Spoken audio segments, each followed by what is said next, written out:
Hello दोस्तों, मैं कोमल स्वागत करती हूँ आपका रम्या मैथ्स एकेडमी चैनल पे। हम कर रहे हैं केवीएस, एनवीएस और ओल्ड टीजीटी पीजीटी एग्जाम्स की तैयारी। तो उसके लिए हमने आज चैप्टर शुरू करेंगे sequence and series. Okay, sequence and series. तो चलिए शुरू करते हैं। सबसे पहले आता है सीक्वेंस। सीक्वेंस क्या होता है? इसमें क्या है कि कुछ टर्म्स को, इसमें फाइनाइट टर्म्स भी हो सकती हैं और इनफाइनाइट टर्म्स भी हो सकती हैं। तो टर्म्स को हम क्या करते हैं, एक पर्टिकुलर ऑर्डर में अरेंज करते हैं। फॉर एग्जाम्पल, मैं आपको एग्जाम्पल दूं, फॉर एग्जाम्पल 1 2 3 4 5 अप टू सोन जाती जा रही है। तो ये एक इनफाइनाइट सीक्वेंस है, पहली बात। दूसरी बात, ये नंबर्स किसी न किसी रूल से बाइंड होते हैं कि इसमें फर्स्ट टर्म कौन सी है, सेकंड टर्म कौन सी है, ये हमारे पास एक रूल है। जैसे हम देखें तो an is equal to n है। n क्या है हमारे पास? Natural number. ठीक है, तो n की वैल्यू 1 पुट करेंगे तो a1 क्या हो जाएगा? 1। तो इसकी फर्स्ट टर्म, ये an क्या है? General term. an क्या बोलते हैं हम? General term of the sequence. ठीक है, तो an है हमारे पास। तो a1 की वैल्यू 1, a2 की वैल्यू 2, ऐसे ही जाता जाएगा। तो ये एक सीक्वेंस इस रूल से बाउंड हो गई। ठीक है, तो ये थी भी हमारी सीक्वेंस। फॉर एग्जाम्पल, हमारे पास an is equal to 2n minus 3 divided by 6 है और हमसे बोल रहा है कि इसकी फर्स्ट 5 टर्म्स निकाल दीजिए। तो क्या होगी? a1 is equal to 2 minus 2 into 1 minus 3 divided by 6। This is minus 1 divided by 6। a2 is what? n की वैल्यू क्या हो जाएगी? 2। तो 2 दूनी 4 minus 3 divided by 6। This is 1 divided by 6। ऐसे ही हम a3 निकाल सकते हैं n की वैल्यू 3 पुट करके, और ऐसे ही 4, ऐसे ही 5। तो हम कोई भी इस टर्म की, जब हमारे पास जनरल टर्म होती है तो इस सीक्वेंस के हम कोई भी टर्म निकाल सकते हैं। ओके, चलिए आगे देखते हैं।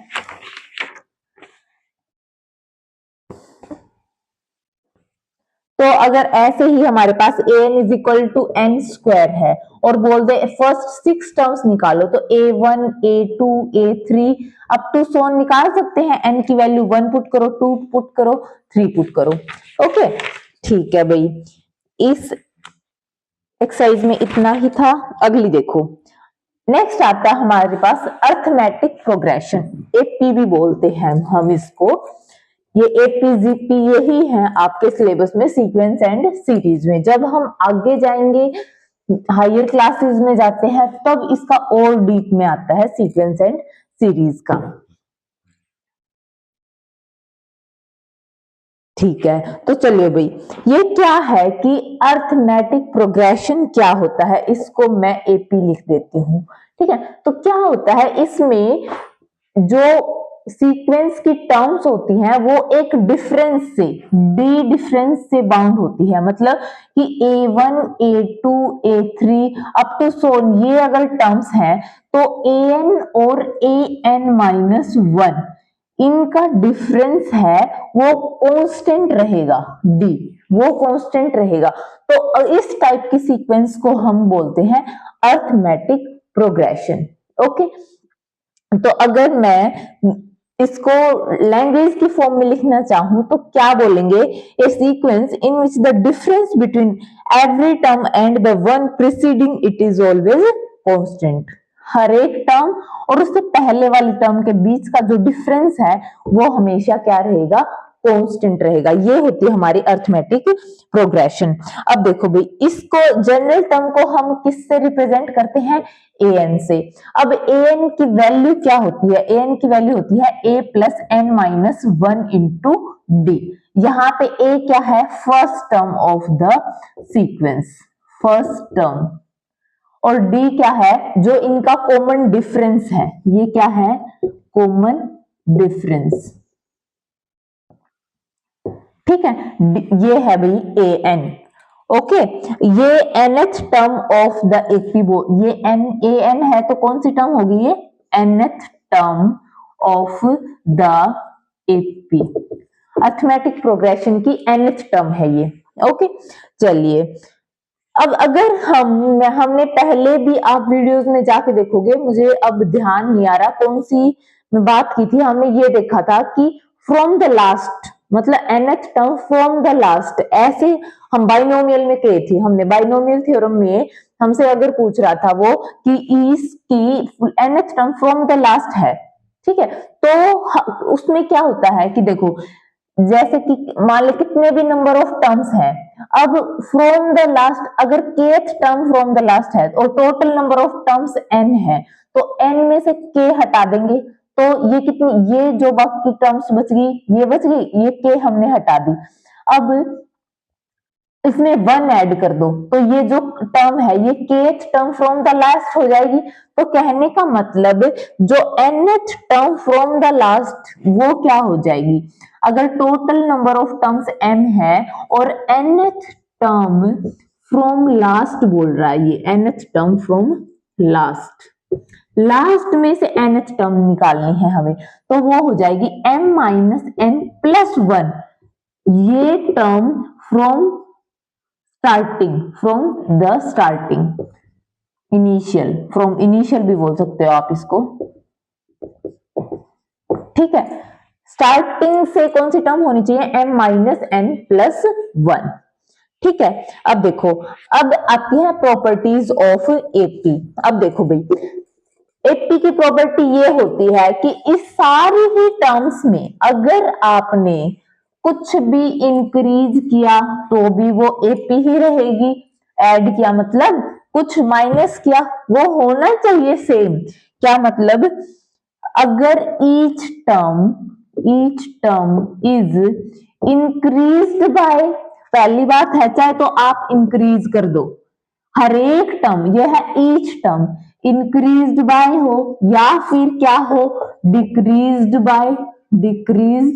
बाय समथिंग, या फिर हो मल्टीप्लाइड बाय किसी भी, इन ये देखने में ऐसे लग रहा है कि इनका क्या यूज होगा, लेकिन क्वेश्चन करते टाइम ये चीजें बहुत काम आती है।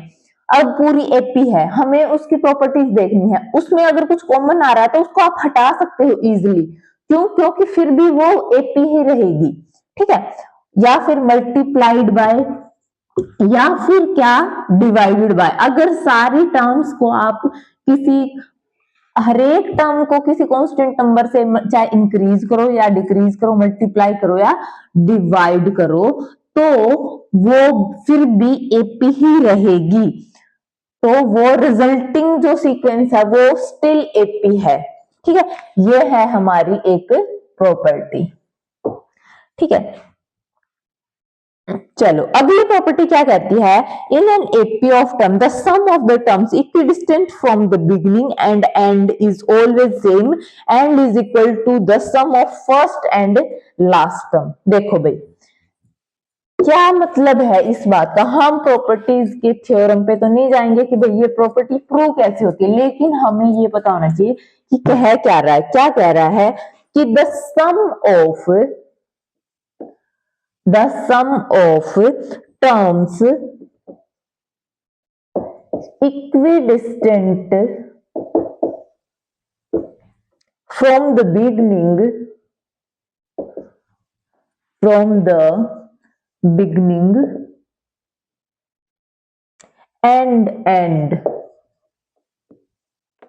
and is always same,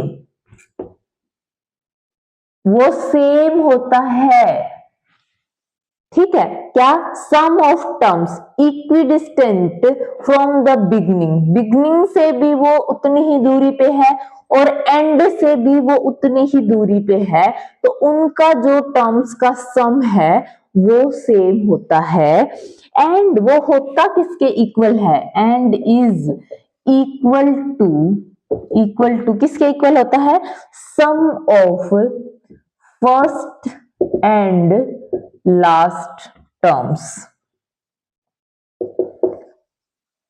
ठीक है। वो किसके इक्वल होता है, फर्स्ट और लास्ट टर्म्स के इक्वल होता है, ठीक है। चलिए भाई अगला देखते हैं क्या कह रहा है, ये कह रहा है कि in a sequence an is an AP if its nth term is a linear expression in n and in such a case the common difference is equal to the coefficient of n। ठीक है, ये क्या कह रहा है मैं एक बार लिख देती हूँ फिर हम अच्छे से समझ पाएंगे इस बात को। The sequence an is an AP, ये क्या है एक AP है। if its nth term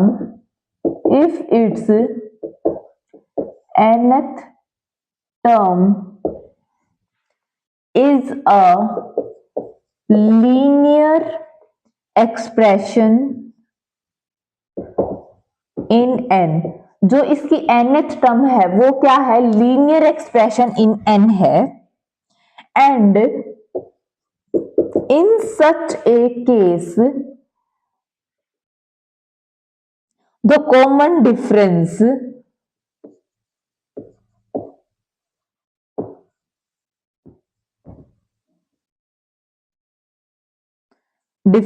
is equal to the coefficient of n।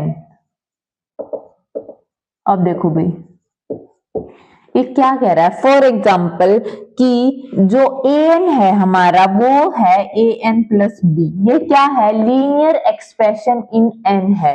ये सिर्फ तभी है जब वो सीक्वेंस में nth term linear expression in n है, लीनियर एक्सप्रेशन। तो उस केस में जो कॉमन डिफरेंस होगा वो n का क्या होगा कोफिशिएंट होगा। तो यहाँ पे इसका कॉमन डिफरेंस कौन होएगा a होगा। इस बात को आप ऐसे भी देख सकते हो an प्लस 1 निकाल लो और an है इन दोनों का डिफरेंस क्या होगा b कॉमन डिफरेंस, तो ये क्या होगा a into n plus 1 plus b, इन दोनों का माइनस करो तो वो क्या हो जाएगा a।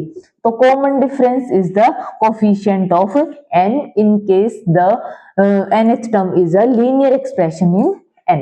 ओके चलिए अब देखो भाई अगर आपको अब ये क्वेश्चन आता है कि शो करो ये एक एपी है, तो उसके लिए आपको क्या करना होता है कि जो डिफरेंस है कंसेक्यूटिव टर्म्स का वो दिखाना होता है constant.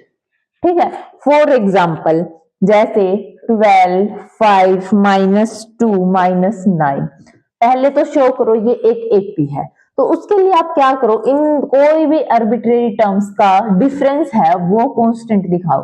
5 -12 this is -7, -2 -5 -7, -9 -2 this is -7, this is constant.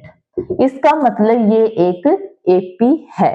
Okay चलियो, तो अब ऐसे कह रहा है find the general term. General term देखो भाई कई बार हमें देखने से ही पता चल जाती है, लेकिन जरूरी तो नहीं ऐसा हर बार हो कि आपको देखते ही पता चल जाए कि क्या पैटर्न बन रहा है। तो उसके लिए हमारे पास प्रॉपर फॉर्मूला है क्या a plus n minus 1 into D. a क्या है first term this is 12 plus, क्योंकि ये सिर्फ एपी के लिए ही है, हर एक सीक्वेंस पे अप्लाई नहीं कर सकते आप इसको। ठीक है, a plus n minus 1 into D, D क्या है -7, this is 12 minus 7n plus 7, this is 19 minus 7n, this is the general term of this AP. ठीक है चलो भाई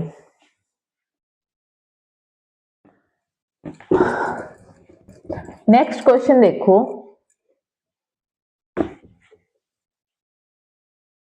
हमारे पास एक क्वेश्चन है विच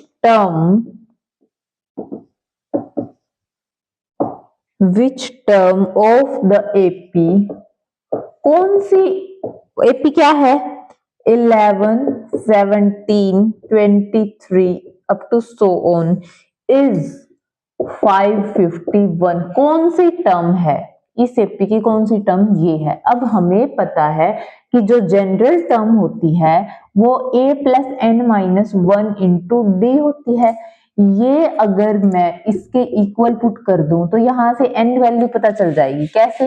a की वैल्यू हमारे पास है, कितनी है 11, n minus 1 into d, difference कितना है 6, तो 6 इज द डिफरेंस। इसको सोल्व करेंगे, n की वैल्यू फाइंड आउट करेंगे, तो जो n की वैल्यू आएगी वो ही हमारी n की वैल्यू है भाई 91, तो 91th टर्म हमारी 551 होगी इस एपी की।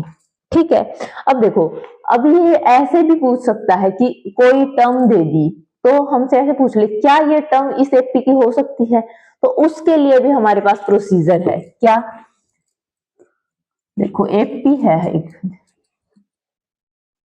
कौन सी? 3, 7, 11 अप टू सोन, और क्या 184 इसकी टर्म हो सकती है? तो उसके लिए देखो क्या करना पड़ेगा, अगर ये है तो ये an होगी कुछ ना कुछ, और an होता है a plus n minus 1 into d, a कितना है 3 plus n minus 1 into d, difference कितना है 4, this is 4n minus 4, this is 4n minus 1, 184, 185 divided by 4 is n। क्या ये एक नेचुरल नंबर है? नहीं। तो इसका मतलब है कि मतलब कौन सी टर्म होगी, जैसे 4 चौके 16, 2 4 6 24, 46 पॉइंट समथिंग ये टर्म, लेकिन इस टाइप की तो टर्म होती नहीं, टर्म होती है natural number, first term, second term, third term, fourth term, fifth term, ऐसे होती है। ऐसे नहीं होता 46 पॉइंट समथिंग टर्म, ये तो टर्म होती नहीं है। इसका मतलब, कहने का मतलब n हमेशा नेचुरल नंबर ही आना चाहिए, तो इसलिए 184 can not be the term of this AP. Okay, चलिए अब देखो भाई, अब आता है इस टाइप का क्वेश्चन कि ये एपी में है, मान लो जैसे कि ए बी और सी, ये क्या है एपी में है। ठीक है, तो क्वेश्चन क्या है, क्या 1 divided by b c, 1 divided by c a, 1 divided by a b, क्या ये भी एपी में है, एपी है या नहीं है? ठीक है, तो इसको हम कैसे कर सकते हैं, हमें अब देखो इस क्वेश्चन में अच्छे से प्रॉपर्टी यूज होगी कौन सी, जब हमने बोला था कि किसी भी चीज से आप मल्टीप्लाई करो, डिवाइड करो, फिर भी वो स्टिल एपी ही रहेगी। ओके, तो अब देखो ये एपी में कब होंगी, ये एपी में कब होंगी, जब 1 डिवाइडेड बाय, अब देखो सीधी सिंपल सी बात है, ए से मल्टीप्लाई ए से डिवाइड कर दूं, ऐसा मैं कर सकती हूँ ना, 1 डिवाइडेड बाय, जब ये एपी में होंगे, इसको पहले तो भाई हमें ए बी सी से मल्टीप्लाई करना पड़ेगा। ठीक है, इसको ए से मल्टीप्लाई कर दिया, इसको ए बी सी से मल्टीप्लाई कर दिया, तो पूरे को ही एबीसी से मल्टीप्लाई कर दिया, तो क्या फिर भी ये एपी में ही रहेंगी? अगर ये एपी में है तो ये भी एपी में ही रहेंगी। अब देखो ये क्या है ए, ये क्या है बी, और ये क्या है सी, तो ये एपी में होंगी तो ही एपी में, और ये तो एपी में है ही क्योंकि ये तो गिवन ही है, इसलिए yes these are in AP. कहने का मतलब है कि कोई भी एक्सप्रेशन दिया होता, कुछ भी मल्टीप्लाई करो, कुछ भी डिवाइड करो, ऐड भी कर सकते हो आप, हर एक टर्म को करना है लेकिन सेम नंबर से ही करना है। यहाँ पे देखो हमने A B C C he multiply किया हर एक टर्म को, ऐसा नहीं कर सकते कि इसको तो ए से मल्टीप्लाई कर दिया, इसको बी से कर दिया, इसको सी से कर दिया, ऐसा नहीं कर सकते, रिजल्ट तो वहां से भी आ जाएगा, फिर ए बी सी से आप हटा देना, फिर लेकिन वो गलत है, ऐसा करोगे तो आप गलत है वो। ठीक है, एक ही नंबर से मल्टीप्लाई करना पड़ेगा हर बार, फिर ये एपी है तो ये भी एपी रहेगी। ओके, चलिए ओके, चलिए भाई एक और क्वेश्चन करते हैं।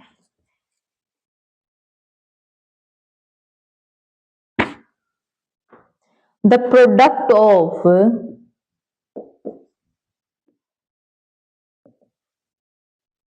3 numbers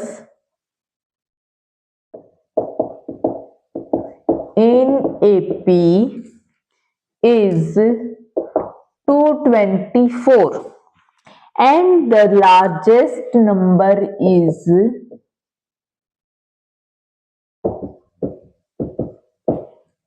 क्या है 7 times the smallest, 7 times the smallest. Find the numbers. अब देखो भाई, ये हम जैसे जैसे प्रैक्टिस करेंगे तो हमें और चीजें पता चलेंगी। यहाँ पे 3 नंबर्स की बात कर रही है। जब भी 3 नंबर्स की बात करता है एपी में, तो हम जनरली ये नंबर्स लेके चलते हैं, a माइनस डी, a और a प्लस डी। ऐसा मैं जनरली बोल रही हूँ, हर बार ही ये लेके चलेंगे ऐसा जरूरी नहीं है। अकॉर्डिंग टू रिक्वायरमेंट हम ऐसा भी ले सकते हैं, a plus D, a plus 2d, a plus 3d, इस टाइप से भी ले सकते हैं। लेकिन ये काफी ज्यादा हेल्पफुल रहता। आप यहाँ पे ही देखना। अब देखो, अब ये बोल रहा है कि largest number is 7 times the smallest, और बोल रहा है the product of these 3 numbers is 224। तो प्रोडक्ट 224 है, इसका मतलब ये है इनका प्रोडक्ट देखो 224 हो गया। और जो लार्जेस्ट नंबर कौन है, फिर यहाँ पे डी अगर कॉमन डिफरेंस है तो a plus D he largest होएगा। ठीक है, तो देखो यहाँ पे इस बात से फर्क नहीं पड़ता कि a पॉजिटिव है नेगेटिव है, d पॉजिटिव है नेगेटिव, क्यों? क्योंकि a तो सब में ही है, कुछ भी d कुछ भी होगा उसको d को यहाँ पे माइनस किया जा रहा है, यहाँ पे प्लस किया जा रहा है। ठीक है, तो d सबसे बड़ा तो यही नंबर हुआ। फिर तो देखो a प्लस डी है वो 7 टाइम्स द स्मॉलेस्ट है, और स्मॉलेस्ट कौन है? a minus D. तो इन दो एक्सप्रेशंस को आप सोल्व करो तो क्या मिलेगा? a plus d is equal to 7a minus 7d।